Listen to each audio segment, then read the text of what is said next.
नमस्ते बच्चों, क्या हाल चाल? सब ठीक, बढ़िया, मस्त। आज हम स्टार्ट करेंगे चैप्टर 1 सेट्स, जो हम ऑलरेडी कर चुके हैं, उसका नेक्स्ट सेशन। अब हम लोगों ने ख़त्म कर लिया था 1.10 1.2 exercise and the concept based on that. ठीक है, अब 1.3 के बेसिस पे हमें कुछ कॉन्सेप्ट देखने हैं, कुछ और टाइप ऑफ सेट्स देखने हैं। ठीक है, लास्ट टाइम हम लोगों ने देखे थे finite sets, infinite sets, equal sets, equivalent sets and null sets, याद है ना? ठीक है, तो अब हम देखेंगे कुछ और sets like subset, universal set, ऐसे कुछ और सेट्स के हम बात करेंगे and then we'll move to the exercise 1.3। तो जिन बच्चों ने पहले वाले लेक्चर्स नहीं देखे हैं, मैं उनसे रिक्वेस्ट करूंगी कि बच्चों लेक्चर सीरीज वाइज देखिए। सीरीज वाइज लेक्चर आप देखेंगे तो क्या होगा ना कि आपको कॉन्सेप्ट पे जो पकड़ है ना वो मस्त मजबूत हो जाएगी, ओके, अंबुजा सीमेंट की तरह। इसके लिए लेक्चर वाइज देखिए तो ज़्यादा बेटर है, फिर भी आगे आपकी मर्जी है। बट आज हम इस लेक्चर में the types of the sets start करने वाले हैं, तो हम देर किस बात की कर रहे हैं। मैं हूं आपके ट्यूटर सपना आडवाणी और आपका स्वागत है आप ही के यूट्यूब चैनल सपना की पाठशाला पे। Let's start now. जो हम टाइप्स ऑफ सेट्स करने वाले हैं उसमें पहली चीज़ जो हम कर रहे हैं दैट इज सबसेट। ठीक है, अब देखो बेटा, सबसेट वर्ड सुन के आपको अंदाजा आ जाना चाहिए। सब मतलब पार्ट, ठीक है, एक होल, एक बड़ी सी चीज़, ठीक है, उसका हम लोग कुछ छोटा सा हिस्सा जब बाहर निकालते हैं तो उसका सबसेट हो जाता है। पिज़्ज़ा, ठीक है, 4 पीसेस मिनिमम हम बात करते हैं। ठीक है, छोटा सा पिज़्ज़ा जब हम लेके आते हैं तो 4 पीसेस तो होते ही है। अब उस 4 में से, होल पिज़्ज़ा में से आपने एक पिज़्ज़ा का पोर्शन बाहर निकाला तो वो एक पिज़्ज़ा का पोर्शन क्या हो जाएगा, उसका सबसेट हो जाएगा। ठीक है, ओके। जैसे कि मार्वल्स की पूरी मूवी की सीरीज़ होती है, ठीक है, बहुत सारे ऐसे उसके टाइप्स हैं। तो अब अगर उसमें से, ठीक है, मैं एक सीरीज़ उठाऊं, लाइक आई वुड से कि कैप्टन अमेरिका, ठीक है, मैंने वो उठा दिया, तो अब उसमें क्या हुआ कि मार्वल के जितने पार्ट्स उसमें से मैं एक फेवरेट मेरा जो है वो कैप्टन अमेरिका है। क्लियर हो गया? तो वो उसका सबसेट हो गया। समझ आया? ठीक है, हमारे पास 1 to 10 नंबर्स हैं। अब उस 1 to 10 नंबर्स में से, ठीक है, मेरा फेवरेट नंबर 7 है, तो मैंने 7 नंबर उठाया तो वो उसका सबसेट हो गया। बात पकड़ में आई? सबसेट मतलब क्या होता है बेटा कि होल, ओके, कंप्लीट एक चीज़ का, कंप्लीट सेट का एक पार्ट हम जब बाहर निकालते हैं उसको हम लोग कहते हैं सबसेट। डेफिनेशन देख लेते हैं, आपको क्लियर ज़्यादा अच्छे से हो जाएगा। क्या कह रहा है ये? सबसेट, अ सेट ए, ठीक है, अ सेट, एक सेट है A is said to be a subset of B. Set A जो है, ठीक है, वो बी का सबसेट है। क्यों? क्योंकि every element of set A is also an element of set B. ठीक है, इसका मतलब कि ए का हर एक एलिमेंट जो है वो बी में मौजूद है। ठीक है, इसके लिए वो उसका सबसेट हो गया। समझ में आया? ठीक है, वो उसके अंदर है तो वो उसका सबसेट हो गया। अब जैसे मैंने कहा था कि आप फैमिली में 5 लोग रहते हैं, ठीक है, मम्मी पापा भाई, 2 भाई और 1 बहन रहते हैं फॉर एग्जांपल, तो क्या हो जाएगा, तो आप फैमिली के मेंबर्स हो गए। ठीक है, तो आप हर एक मेंबर जो है वो क्या रिप्रेजेंट करेगा, उस गुप्ता फैमिली, शर्मा फैमिली, ठीक है, अग्रवाल फैमिली का क्या हो जाएगा, सबसेट, रिप्रेजेंटेटिव। आई बात समझ में? जैसे हम स्कूल की बात करते हैं तो स्कूल में 1 to 12 स्टैंडर्ड हैं, ओके, तो 1 to 12 standard is a makes complete school. अब उसमें से अगर मैं 10th स्टैंडर्ड उठा रही हूँ तो 10th स्टैंडर्ड उस स्कूल का पार्ट है तो वो उसका सबसेट कहलाएगा। क्लियर? समझ आ गया ना बच्चा? चलो एग्जाम्पल देख लेते हैं। क्या एग्जाम्पल? जैसे कि ए सेट है जिसके अंदर हम कह रहे हैं कि वॉवेल्स ऑफ इंग्लिश अल्फ़ाबेट। अब बेटा आपने को पता है वॉवेल्स ऑफ इंग्लिश अल्फ़ाबेट क्या होता है, ए ई आई ओ यू, है ना? ठीक है, और बी क्या है? बी है all the letters of the English alphabet. इसका मतलब कि 26 के 26, A B C D E F G H I J H Z तक। क्लियर? तो अब इस सेट बी में सेट ए के सारे मेंबर्स मौजूद होंगे ना? तो इसका मतलब मैं क्या बोलूँगी कि A is a subset of B. ठीक है, वो बी का हिस्सा है, ए जो है वो बी का हिस्सा है। ओके, अब मैथ में तो देखो हम लोग, मैथ की लैंग्वेज तो अलग ही होती है, ये हुई इंग्लिश लैंग्वेज। तो मैथ की लैंग्वेज में हम कैसे लिखेंगे? तो मैथ की लैंग्वेज में A is denoted as the चपटा सी, आई मीन कि ये सी का फॉर्म है बट यूँ दबा हुआ है, ठीक है, तो उसको चपटा कहते हैं। तो ए सबसेट बी, ठीक है, इस तरीके से हम उसको डिनोट करेंगे। समझ आया? पक्का? श्योर? चल तो आगे बढ़ते हैं। नाउ अब कुछ पॉइंट्स आपको ध्यान देनी है, ठीक है। सबसेट में कुछ इंपॉर्टेंट पॉइंट्स है जो आपको काफ़ी हेल्प करेंगी। सबसे पहला, every set is a subset of itself, ठीक है। हर एक सेट अपना खुद का सबसेट होता है, सीधी सी बात है ना, ठीक है। आज जैसे हमने बोला कि पिज़्ज़ा में 4 पीस हैं, तो वो हर एक पीस जो 4 है वो पिज़्ज़ा बना रहा है, हर एक पीस का योगदान है पिज़्ज़ा बनाने के लिए, तो हर एक पीस उसका सबसेट हुआ। तो इसका मतलब कि पूरा का पूरा पिज़्ज़ा अपना ही सबसेट हुआ, क्योंकि पिज़्ज़ा के अंदर जितने भी एलिमेंट्स हैं उसके खुद के ही तो हैं। एग्जाम्पल दे रही हूँ, जो एग्जाम्पल पकड़ में आ जाए बस उसको समझ लो, दैट्स इट, ओके। अब जैसे null set is a subset of every set, ठीक है, नल सेट भी सबसेट होता ही है। अब पिज़्ज़ा के बॉक्स में से पिज़्ज़ा वाले गायब हो गया, बट वो बॉक्स कहलाएगा तो पिज़्ज़ा का ही ना, ठीक है। उस पर तो हम चपाटी डाल के किसी को दे सकते हैं, तो इसका मतलब कि वो बॉक्स भले नल सेट हो गया है, एक भी पिज़्ज़ा का पीस अंदर रहा नहीं है, बट फिर भी वो उस पिज़्ज़ा का हिस्सा था, है ना, आया तो पिज़्ज़ा उसी के अंदर था। इसका मतलब क्या हो गया? इसका मतलब ये है कि वो भी उसका सबसेट है, ठीक है। तो ये 2 बातें बड़े प्यार से याद करना। पहली बात क्या है कि हर एक सेट अपना खुद का सबसेट होता है, ठीक है। आज मैं हूँ, मेरे हाथ पाँव नाक आंख कान सब मेरे खुद के हैं, ठीक है। तो ये पूरी बॉडी जो है सपना मैम की खुद की है, तो मैं खुद में ही एक सबसेट हूँ, डन, ठीक है। दूसरा, नल सेट सब कुछ खाली हो गया फिर भी, ठीक है, फिर भी मैं ही रहूँगी, इसका मतलब कि पिज़्ज़ा का बॉक्स ही रहेगा, क्लियर, ठीक है। तो उसको हम कहेंगे null set is a subset of every set. और तीसरा पॉइंट बहुत इंपॉर्टेंट है, क्या है? If a set has n elements, किसी भी सेट में मान लो 3, 4, 5, 10 एलिमेंट्स हैं, ठीक है, then the number of subsets, तो उसके नंबर ऑफ सबसेट्स बनेंगे कितने, ठीक है। एक वाला एग्जांपल ले लेते हैं। अब जैसे आपको क्वेश्चन आएगा, क्वेश्चन किस तरीके से आएगा कि आपको एक सेट दिया हुआ है और कहेंगे कि भाई आपको इसके सबसेट्स बनाओ, चलो बनाओ। सबसेट्स बनाने तो बैठेंगे हम लोग, बट द पॉइंट इज है कि कितने सबसेट बनेंगे वो कैसे पता चलेगा? तो वो इस फॉर्मूला से पता चलेगा। समझ आया? हम एग्जाम्पल ले लेते हैं। आइए बच्चों, हम यहाँ पे एक एग्जाम्पल देख लेते हैं, ठीक है। मैं इसको थोड़ा सा, मैं एक सेट सपोज कर रही हूँ, let X is a set which contain 1, 2, ठीक है, 2 मेरे पास एलिमेंट्स हैं, क्लियर हो गया। तो अब ये 2 एलिमेंट्स में से कितने सबसेट में बना सकती हूँ? तो कुछ नहीं, मुझे फॉर्मूला लेना है 2n। कितने एलिमेंट्स है बेटा? 2 एलिमेंट्स हैं, तो 2 कितना होना चाहिए? 4, ठीक है, 4 होने चाहिए। तो अब कैसे बनाऊँ? देखो, सबसे पहले मैंने क्या बोला था? Every set is the subset of itself. मतलब ये है कि जो सेट खुद है ना वो तो लिख ही दो, तो 4 में से एक क्लियर। फिर दूसरा मैंने क्या कहा था? Null set is the subset of every set, तो इसका मतलब कि नल सेट ले लो, तो 2 हो गए, 4 में से 2 हो गए, भाई कितने बच गए? 2 और बच गए, ठीक है। तो ये जो दोनों एलिमेंट्स है उसको इंडिविजुअल अपन लिख देंगे, बन गए सबसेट्स, ठीक है। तो ये तो खैर मैंने बहुत छोटे नंबर लिए, ऐसे करके आपको रेस टू 3, 4, 5 कितने भी आ सकते हैं, तो आपको एक आइडिया आ जाएगा, ठीक है, कि मेरे जो भी सेट दिया हुआ है उसमें कितने सबसेट में बना सकता हूँ। आई बात समझ में बेटा? क्लियर हुआ? ठीक है। तो इसके लिए आपको क्या करना है? इसके लिए आपको ये वाली फॉर्मूला याद करनी है। ये फॉर्मूला बहुत आसान आपका बना देगी क्वेश्चन सॉल्व करना। और कई बार चलो क्वेश्चन नहीं आ रहा, 1 मार्क में आपके पास क्वेश्चन आ रहा है, ठीक है, आपको एक सेट दिया हुआ है, contains some of the elements, ठीक है, सपोज कर लेते हैं कि 5 एलिमेंट है उसके अंदर, तो आपसे पूछे जाएंगे कितने सेट्स बना सकते हो। बनाने के लिए बोला नहीं है, बट आपको पूछ सकते हैं कितने सेट्स बना सकते हो। तो क्या करना है? कुछ नहीं करना, 2n, दैट मीन्स 2/5, 2/5 मतलब 32। तो आप कहोगे कि हम 32 सबसेट्स बना सकते हैं। तो इस फॉर्मूला से आपको सबसेट्स का अंदाज़ा आ जाता है आप कितने बना सकते हो।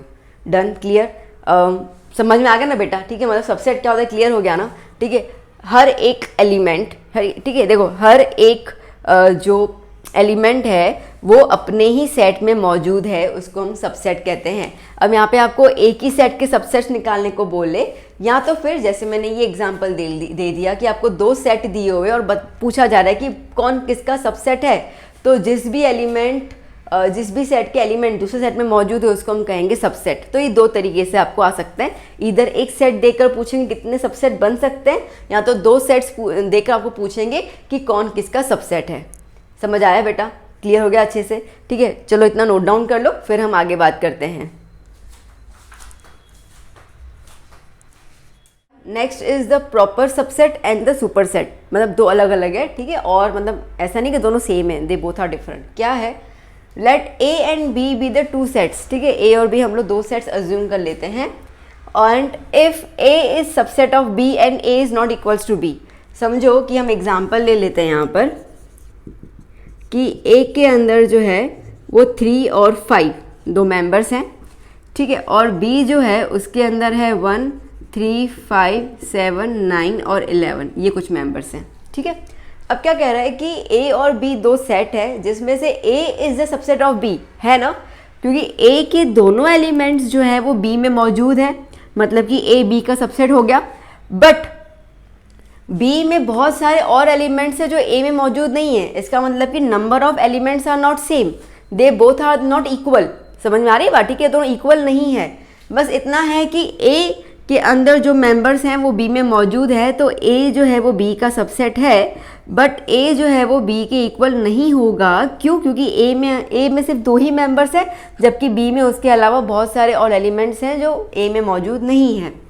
देन अगर ऐसा होता है तो A is called the super subset. तो यहाँ पे ए क्या हो जाएगा? ए को हम कहेंगे प्रॉपर, ए को हम क्या कहेंगे? Proper subset.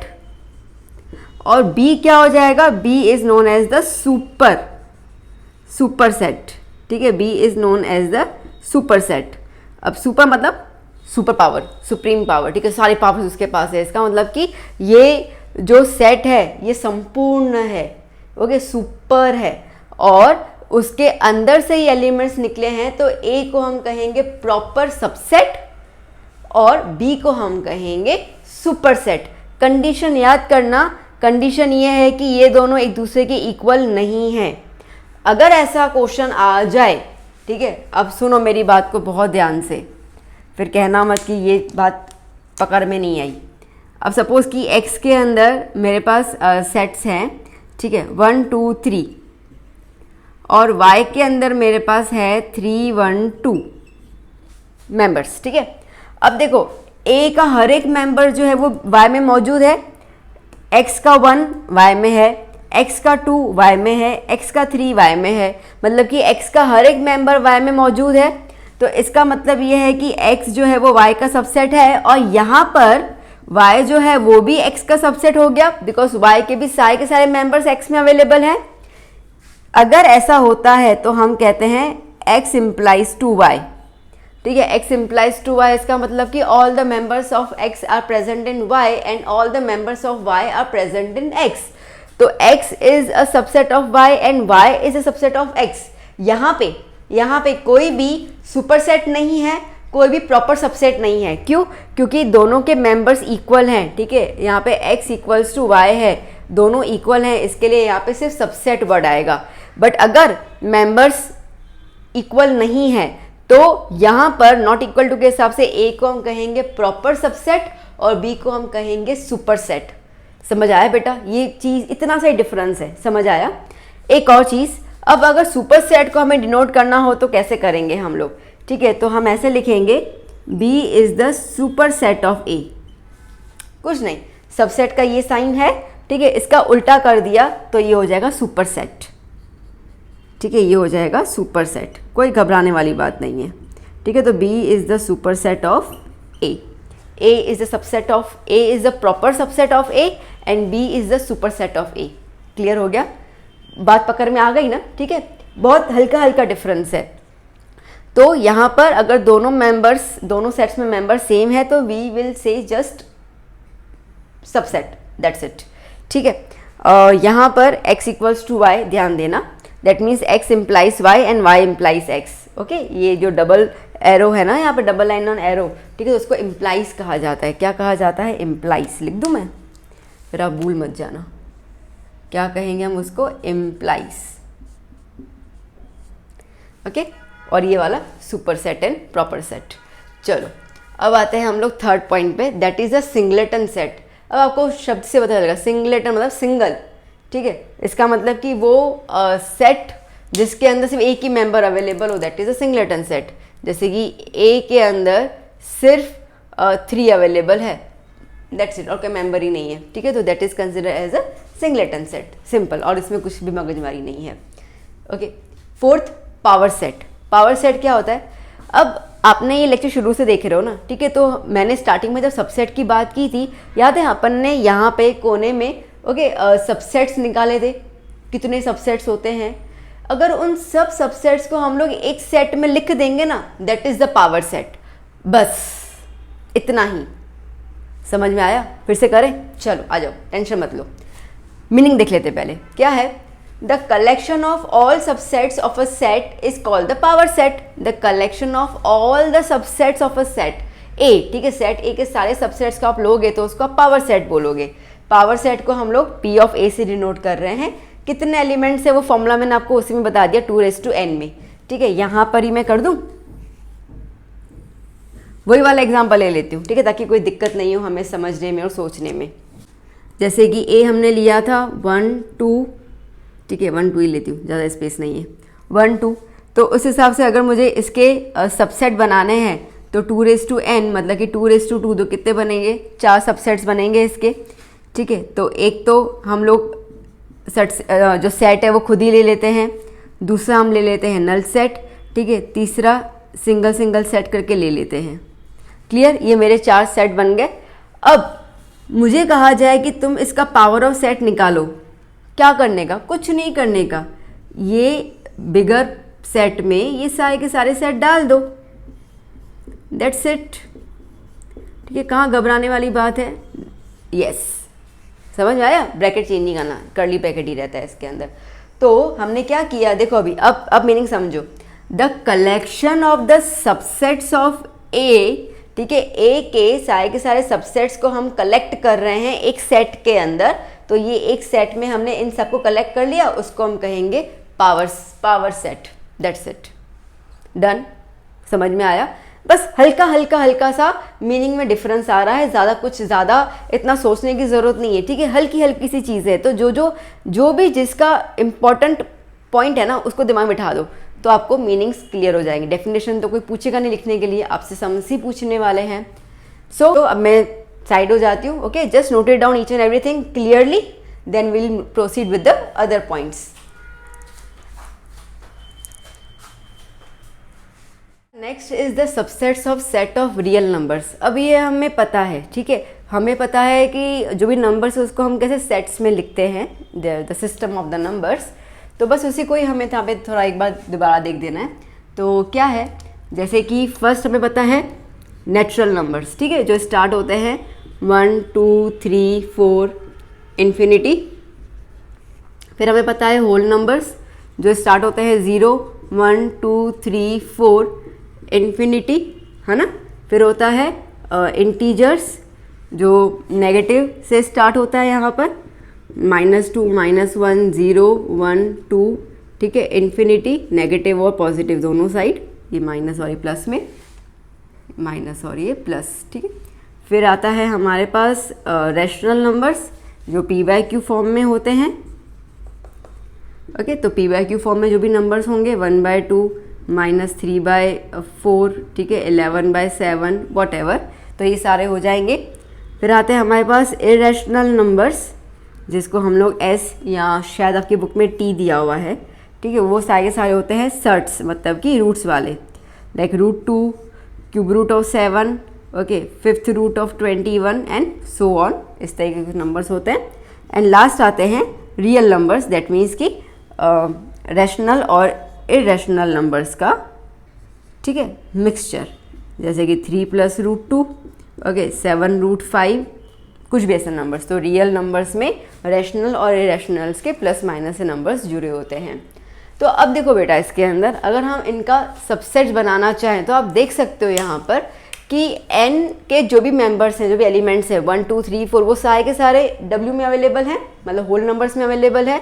तो हम कह सकते हैं that natural number is the subset of whole number, ठीक है, पकड़ में आ गई ये बात।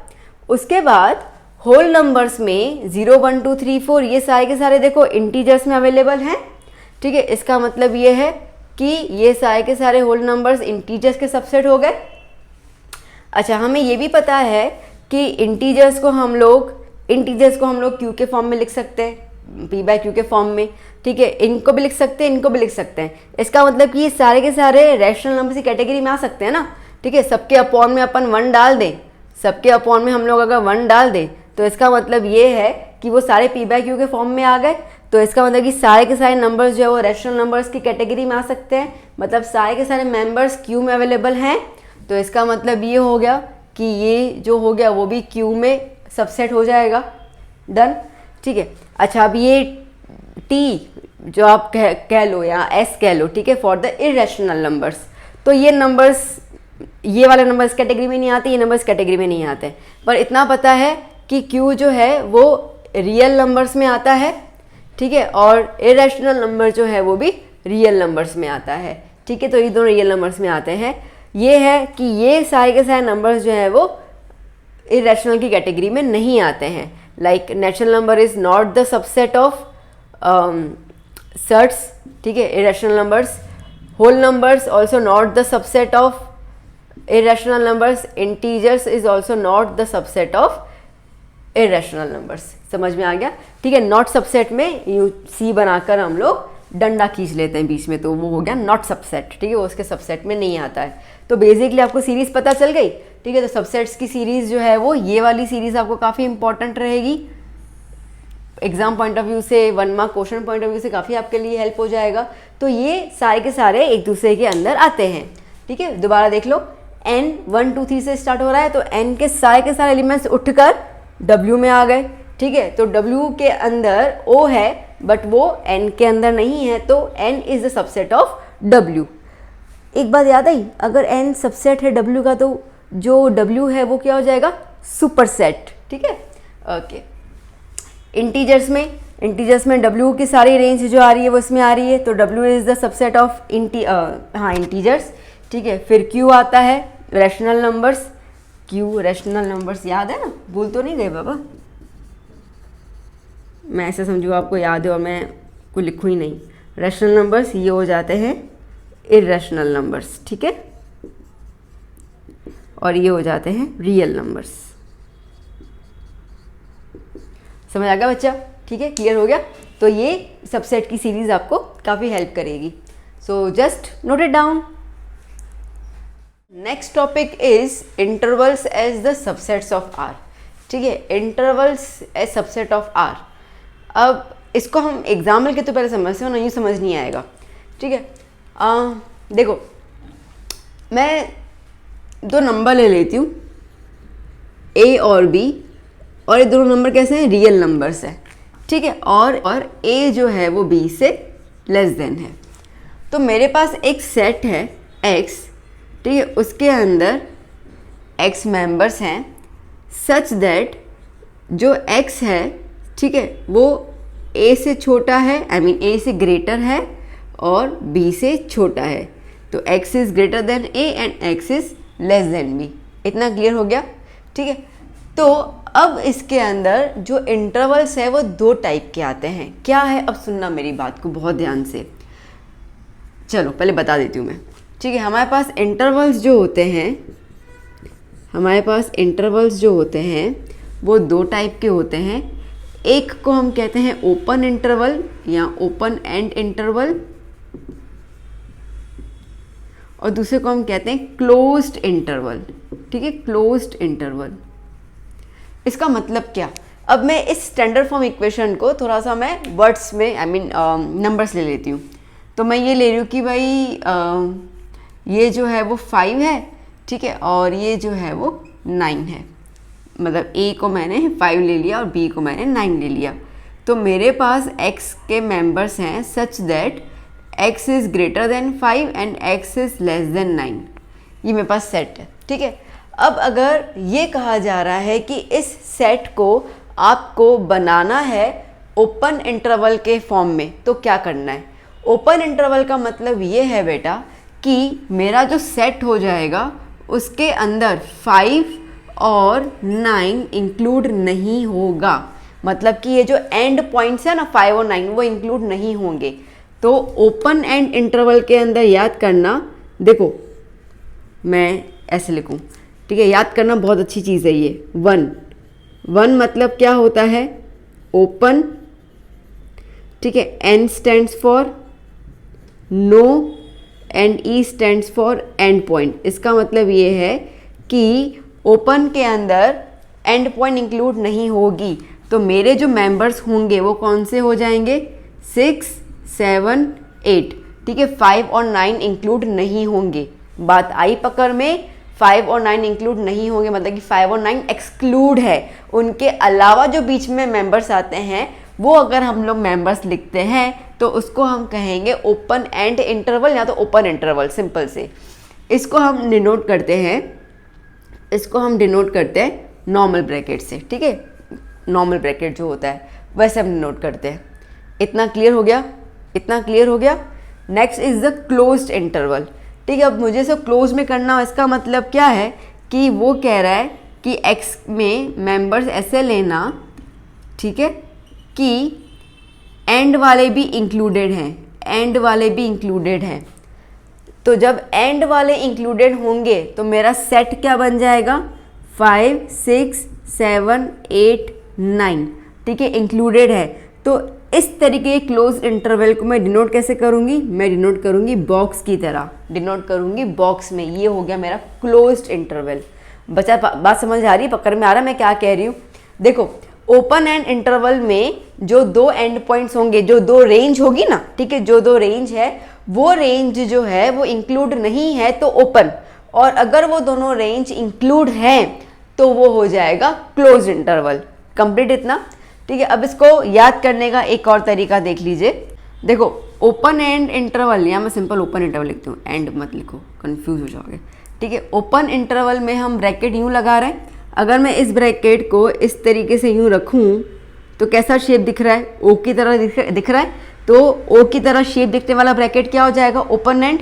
अब ये क्लोज में मैं कैसा ब्रैकेट यूज़ कर रही हूँ, ऐसे बंद वाला, ठीक है, तो बॉक्स की तरह हो गया, तो इसके लिए क्लोज इंटरवल। याद हो गया, अब याद हो जाएगा ना, ठीक है। ओके, एक और चीज़ मैं आपको बता दूं स्टेटमेंट के हिसाब से, ओपन इंटरवल के अंदर आप क्या लिखोगे, ओपन इंटरवल का मतलब यहाँ पे आप क्या लिखोगे, that no end points include, ठीक है। ये अपन ने यहाँ पे बात कर ली थी, इसके लिए मैंने 1, ये 1 जो है ना वो मैंने आपको इसका निमोनिक बताया कि याद करने का ट्रिक। 1 मतलब ओ मतलब ओपन, ओपन में एंड पॉइंट इंक्लूड नहीं होगा। बच्चे कंफ्यूज हो जाते हैं ना काफ़ी बार। और क्लोज्ड इंटरवल में आप क्या लिखोगे, एंड पॉइंट्स इंक्लूडेड।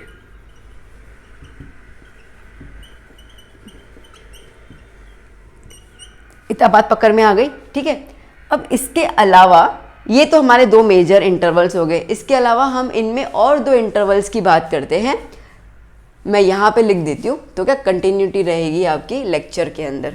अब क्या होता है इसके अंदर, यही है। अब एक होता है open at one and and closed at another, ठीक है। इसका मतलब कि हमारे पास 2 टाइप के इंटरवल्स और आ सकते हैं। किस हिसाब से आ सकते हैं, A, B, ठीक है, और इसके अंदर क्या हो सकता है, A, B, इस तरीके से। ओके, तो इसका मतलब क्या होगा, इसका मतलब ये है बेटा यहाँ पर कि A के आगे क्या है, नॉर्मल ब्रैकेट, मतलब कि A इंक्लूड नहीं होगा, ठीक है, सिर्फ B इंक्लूड होगा। तो यहाँ पर A क्या है, एक्सक्लूड है, मतलब कि लिखना होगा तो उसको हम नहीं लिखेंगे एक्सक्लूड, फिर से लिख देती हूँ, ठीक है। A क्या है, एक्सक्लूड है, और B इंक्लूड है इस इंटरवल के अंदर, ठीक है। और यहाँ पर क्या हो जाएगा, A इंक्लूड है क्योंकि आगे क्लोज्ड है इसके लिए, और B के वहाँ पे ओपन है इसके लिए B क्या हो जाएगा, एक्सक्लूड हो जाएगा। समझ में आया बेटा, ठीक है। इसका मतलब कि अगर आपके पास इंटरवल ऐसा करके कुछ आता है या ऐसे में कुछ लिखा होता है तो आपको समझ जाना है कि आपको किस टाइप के इंटरवल्स दिए हुए हैं। ये इंटरवल के टाइप्स हैं। इसके बेस पे हम जो क्वेश्चन करेंगे आपको बहुत अच्छे से ध्यान होगा कि हमें करना क्या है, क्योंकि क्या होगा ना कि आपको रोस्टर फॉर्म दिया होगा तो आपको कन्वर्ट करना होगा सेट बिल्डर फॉर्म के अंदर। तो आपको रोस्टर फॉर्म ना ऐसे दिया होगा, समझो ऐसा दिया हुआ है, ठीक है। तो ऐसे रोस्टर फॉर्म दिया होगा तो आपको सेट बिल्डर फॉर्म में कन्वर्ट करना होगा। तो आपको पता चलना चाहिए किसको इंक्लूड करना है, किसको इंक्लूड नहीं करना है। बात समझ में आ रही है? जैसे मैं आपको एक एग्जांपल दूं, यहीं पर ये एग्जांपल लिख देती हूँ मैं। आपको एक सेट y है जिसमें मेंबर है x सच दैट x, ठीक है, x इज़ यहाँ पे 3 लिख देती हूँ मैं, और यहाँ पे 7 लिख देती हूँ मैं, और मैं यहाँ पे ये वाला साइन लगा देती हूँ, ठीक है। इसका मतलब x is greater than 3 but not equal to 3, x is greater than 3 and x is less than and equal to 7। तो अब अगर मुझे y का रोस्टर फॉर्म लिखना हो तो मैं क्या लिखूँगी, 3 को एक्सक्लूड कर दिया मैंने, 3 को एक्सक्लूड कर दिया तो इसका मतलब क्या हो जाएगा, 3 को एक्सक्लूड कर देंगे तो इसका मतलब ये आ गया ओपन ब्रैकेट का, ओके। तो 4, 5, 6, 7 को इंक्लूड कर रहे हैं तो यूँ लिखेंगे। समझ आया? समझ आया, ठीक है। एक और लें हम लोग, देखो ए एक ले लेते हैं हम लोग, ठीक है। एक्स मेंबर्स हैं सच दैट क्या लिख दूँ मैं, कोई भी नंबर ले लेती हूँ, ठीक है।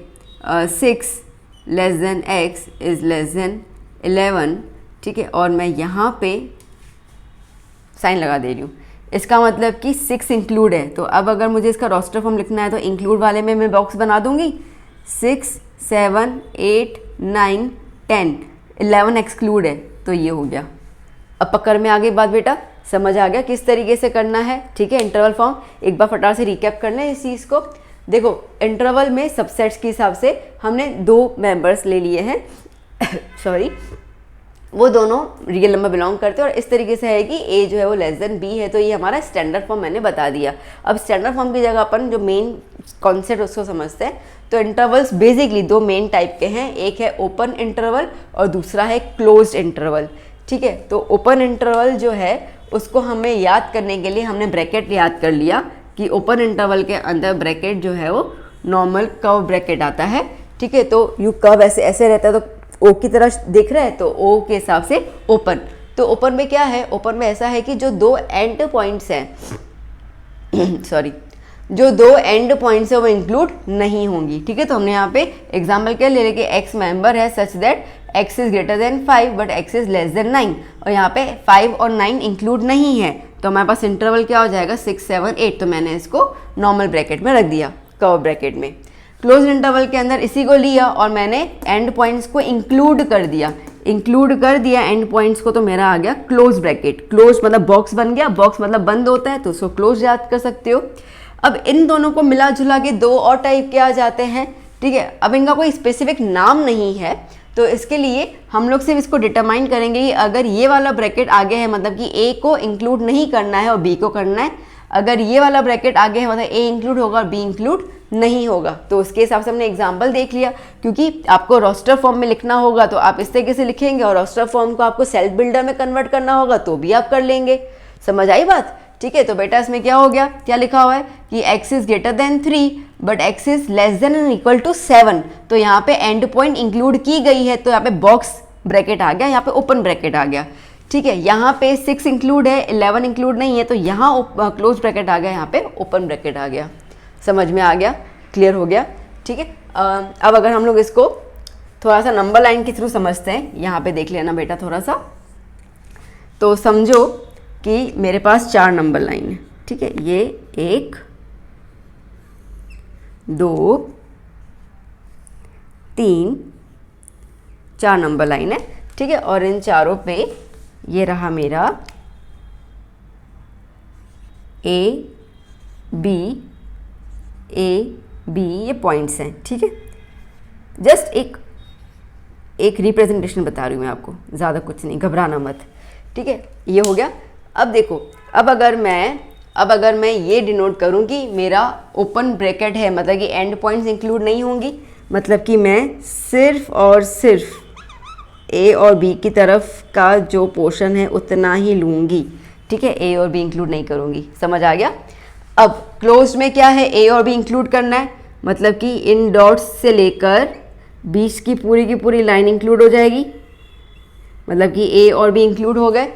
ठीक है, अब अगर मैं ये बोलूँ कि एक साइड ओपन है और एक साइड क्लोज्ड है, मतलब क्या हो जाएगा कि मैं यहाँ से लूँगी सारे के सारे पॉइंट्स और इंक्लूडिंग बी।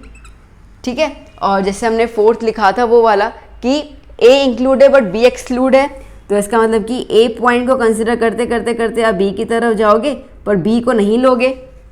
पक्का समझ आ गया? तो इस तरीके के फॉर्मेशन जो होते हैं उसको हम इंटरवल्स कहते हैं। कोई डाउट? फिगर क्लियर हो गया? ठीक है, मैंने इसके अलग अलग पेन लिया ताकि आपको क्लियर हो जाए कि हम क्या बोलना चाह रहे हैं। तो बेटा नोटेड डाउन। ठीक है, आगे बस एक और टॉपिक है मुझे आपको सिखाना है, तो बस इतना आप लिख दीजिए, फिर हम चलते हैं उस टॉपिक की ओर। तो ना बेटा जी, अब नेक्स्ट कॉन्सेप्ट एक्सरसाइज 1.3 का लास्ट कॉन्सेप्ट है, that is universal set. Universal से मतलब कि बाप ऑफ ऑल द सेट्स। ठीक है, तो हम बाप है तुम्हारे ब्रह्मांड। ठीक है, यूनिवर्सल मतलब ब्रह्मांड। अब ब्रह्मांड में हर एक चीज़ शामिल होती है कि नहीं है?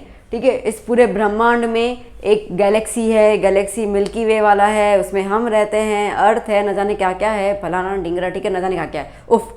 तो बेसिकली ब्रह्मांड मतलब कि जो सब सेट्स को अपने अंदर समा लेता है उसको हम कहते हैं ब्रह्मांड, यूनिवर्सल सेट। ठीक है, समझो कि एनिमल किंगडम है। अब एनिमल किंगडम में से, ठीक है, तुम ग्रुप बना रहे हो 4 पाँव वाले एनिमल्स का। ठीक है, गाय, भैंस, लायन, टाइगर सब आ गए। ठीक है, फिर आ रहा है पक्षी, फिर 2 पाँव वाले। ठीक है, तो इसका मतलब क्या हो गया, कुछ रेंगते हुए भी आ गए। ठीक है, तो इसका मतलब क्या हो गया कि ब्रह्मांड में से हम अलग अलग सेट्स को निकालते हैं। तो उस तरीके से अगर आप उन सारे सेट्स को कंप्राइज कर लोगे तो पूरा ब्रह्मांड बन जाएगा। आई बात समझ में? तो universal set that means the set has all the elements of the other sets. ठीक है, जितने भी सेट्स हैं उन सारे के सारे सेट्स में जितने मेंबर्स हैं वो सारे के सारे मेंबर्स यूनिवर्सल सेट में अवेलेबल होते हैं। इसके लिए उसको हम कहते हैं यूनिवर्सल सेट और उसको हम डिनोट करते हैं, जनरल इसको हम यू से डिनोट करते हैं। हालांकि 2 और सिंबल होते हैं बट अपन इसको यू से डिनोट करते हैं। जैसे एग्जाम्पल है कि ए एक सेट है, 1 2 3 4 एलिमेंट्स हैं, बी में 3 4 5 6 है, सी में 6 7 8 है। आपको बोला गया कि भाई यूनिवर्सल सेट बताओ क्या है। कोई बात नहीं, यूनिवर्सल सेट में सारे मेंबर्स लिख दो, 1 2 3 4 आ गए। ठीक है, अब 3 4 तो ऑलरेडी आ चुके हैं, मतलब 5 और 6 आने बाकी हैं, वो हो गए। अब 5 और 6 तो आ गए, 6 आ गया, तो 7 और 8 बाकी है, वो आ गया। रिपीटेटिंग नंबर्स तो वैसे नहीं लिखते हैं, पता है आपको। तो यूनिवर्सल सेट में क्या हो गया, 1 से लेकर 8 तक के सारे सेट्स, सारे मेंबर्स एलिमेंट्स आ गए। तो that is the universal set. Clear हो गया? ठीक है, तो याद कर लेना ब्रह्मांड, ओके, जिसमें सब कुछ समा जाता है। Each and everything is included in the universe, that is the universal set. Bingo, समझ आ गया यहाँ तक? मुझे नहीं था कोई डाउट होना चाहिए यहाँ पे। अब हम एग्जाम्पल्स कुछ 8 9 10 ऐसे कुछ 2-3 एग्जाम्पल हैं वो हम कवर अप कर लेते हैं, देन 1.3 हम लोग नेक्स्ट सेशन में स्टार्ट करेंगे। ठीक है, तो let's start with the examples. तो यहाँ पे 3 एग्जाम्पल्स हैं। पहला एग्जाम्पल हम देख लेते हैं, example number 9। Consider the sets. Null set है एक सेट ए है जिसमें 1 और 3 एलिमेंट्स हैं, बी है जिसमें 1 5 9 एलिमेंट्स है और सी है 1 3 5 7 9 एलिमेंट्स है। आपको कुछ क्वेश्चन दिए हुए हैं, कहा गया कि इंसर्ट द सिंबल सबसेट और नॉट सबसेट। तो आपको देखना है कि कौन किसका सबसेट है और नहीं है। चलो आइए देखते हैं हम लोग नल सेट बी का। अब देखो, हमने सबसेट की जब स्टार्टिंग लेक्चर किया तो हमने क्या बोला था, null set is the subset of every set. ठीक है, कोई भी सेट ले लो उसका नल सेट तो सबसेट होगा ही। तो वहाँ पे लिखा हुआ नहीं हो कोई फर्क नहीं पड़ता, वो उसका सबसेट होगा ही। ठीक है, फिर आता है आपको ए डैश बी। तो क्या ए के अंदर मेंबर्स है 1 और 3, बी के अंदर 1 है पर 3 नहीं है। ठीक है, ए में 3 है, बी में 3 नहीं है, तो वो उसका सबसेट नहीं होगा। ओके, फिर ए टू सी की बात कर रहे हैं, ए में 1 और 3 है, सी में है 1 3, हाँ सी में भी 1 और 3 मौजूद है, तो ए जो है वो सी का सबसेट होगा। बी टू सी, बी में 1 5 9 है, सी में है 1 5 9, जी हाँ मौजूद है, तो इसका मतलब कि बी भी सी का सबसेट होगा। क्लियर ना, इजी। चलो example number 10। Let A equals to A E I O U and B equals to A B C D. तो क्या पूछ रहा है, is A a subset of B. क्या ए बी का सबसेट होगा? नहीं होगा, क्योंकि सिर्फ ए एलिमेंट ही मौजूद है, बाकी और कोई एलिमेंट आपको नहीं दिख रहा है। ठीक है, तो हम लिखेंगे no. Okay, because all elements of A are not present in set B. ठीक है, तो पूछा है क्या is B a subset of A, क्या बी ए का सबसेट होगा? वो भी पॉसिबल नहीं होगी, बी सेट में सिर्फ ए है जो यहाँ अवेलेबल है, बाकी नहीं है। ठीक है, तो इसका आंसर भी नो ही होगा और रीज़न ऑब्वियसली सेम हो जाएगा कि बी के सारे एलिमेंट्स जो है वो ए में अवेलेबल नहीं है, इसकी वजह से वो उसका सबसेट नहीं कहलाएगा। ठीक है, आसान हो गया। ओके, नाउ 11th एग्जाम्पल कर लेते हैं। ठीक है, तो क्या क्वेश्चन है, let A B C be the 3 sets. ठीक है, ए बी सी और 3 सेट्स हैं। If A belongs to B, अगर ए बी को बिलोंग करता है, सेट ऐसा है कि ए बी को बिलोंग कर रहा है, मतलब कि ए के जो ए जो सेट है पूरा का पूरा बी के अंदर है, B subset of C, B जो है वो सबसेट है सी का। Is it true that A is a subset of C, तो क्या हम बोल सकते हैं कि ए सबसेट होगा सी का? इफ़ नॉट, अगर नहीं तो क्यों नहीं बोल सकते? एग्जाम्पल दो। तो अभी नहीं और सही का एग्जाम्पल तो हम लोग एग्जाम्पल से ही समझ रहे हैं, नहीं तो समझ नहीं आने वाला। ठीक है, तो मैं यहाँ पे आंसर की शुरुआत कर देती हूँ। अब क्या है कि ए बी सी 3 सेट्स हैं, ए के बारे में कुछ बोला नहीं है, तो मैं सपोज कर लेती हूँ कि let A is a singleton set, मतलब कि ठीक है ए के अंदर एक मेंबर मैंने ले लिया 1। क्लियर इतना? फिर क्या बोल रहा है, A belongs to B. A belongs to B का मतलब क्या होगा बेटा कि ए की पूरी शक्ल जो है वो बी में नज़र आ जानी चाहिए। डन? ए की पूरी शक्ल बी में नज़र आ जानी चाहिए। तो इसका मतलब कि बी का अगर मुझे सेट बनाना है तो ए की शक्ल क्या है, सेट ए है, आई मीन सेट 1 है। तो सेट 1 और 2 और मैंने मेंबर्स लिख दिए। समझ आ गया बिलोंग्स का मतलब? ठीक है, और फिर क्या बोल रहा है, B is a subset of C. B जो है वो सी का सबसेट है, इसका मतलब सी के अंदर बी के सारे मेंबर्स आपको दिखने चाहिए, जैसे उनकी शक्ल है सेम एज इट इज़। और एक आध और ले लो। ठीक है, 2 और ले लिए मैंने। अब कह रहा है कि is it true that A is a subset of C, तो क्या ए सी का सबसेट है? मैं इसको थोड़ा यहाँ एक्सप्लेन कर लेती हूँ, ऊपर की तरफ ध्यान देना। ठीक है, तो क्या है, देखो ए सेट है जिसका मेंबर 1 है, इसका मतलब कि ये जो मेंबर है, हमने स्टार्टिंग ऑफ द चैप्टर में किया था बिलोंग्स टू। ठीक है ना, मतलब कि ए जो है वो जो 1 है वो ए को बिलोंग कर रहा है क्योंकि वो उसके अंदर मौजूद है। तो A 1 belongs to A, 1 belongs to A. ठीक है, अब आप देखो बेटा, तो सी में 1 नहीं है, सी में सेट 1 है। तो सेट 1 जो है वो सी को बिलोंग कर रहा है, अकेला 1 सी को बिलोंग नहीं कर रहा है। ठीक है, अब अगर ऐसा होता, सी में अगर ऐसा सेट होता 1 2 3 4 5, तो हम खुशी बोल देते कि A is a subset of C, क्योंकि A जो है उसका जो मेंबर है 1 वो C में अपने को दिख रहा है। बट C में हमें 1 नहीं दिख रहा, C में हमें पूरा का पूरा सेट 1 दिख रहा है। इसका मतलब कि 1 C का मेंबर नहीं है, सेट 1 है। तो 1 C का मेंबर नहीं है, तो इसका मतलब ये हो गया कि A भी C का सबसेट नहीं होगा। समझ आ गया बेटा? ठीक है, थोड़ा सा शायद कठिन लगा होगा इस चीज़ को समझना, मैं फिर से एक्सप्लेन कर रही हूँ, सुनो मेरे पॉइंट को बहुत ध्यान से। आपसे क्या कह रहा है, let A B C be the 3 sets, तुम 3 सेट बनाओ। ठीक है, बट कैसे बनाओ, कंडीशन दी है। तो कैसे बनाओ भाई, तो ऐसे बनाओ कि A belongs to B, A belongs to B, मतलब कि ए पूरा का पूरा सेट बी में मौजूद होना चाहिए। तो ए को अगर मैंने 1 सपोज किया है, सेट 1, तो इसका मतलब कि ए पूरा का पूरा बी में मौजूद होना चाहिए। तो ए पूरा का पूरा बी में मौजूद है, मतलब सेट के साथ वो आ गया। और कह रहा है कि B is a subset of C, मतलब बी में जितने भी एलिमेंट्स हैं वो सारे के सारे सी में होने चाहिए। तो बी में एलिमेंट्स क्या होंगे, एक तो सेट 1 2 3 और फिर उसके मैंने 2 और जोड़ दिए 4 5। अब अपने को समझने वाली जो पॉइंट है वो ये है कि ए जो है वो सी का सबसेट है कि नहीं है, वो हमें गौर फरमाना है।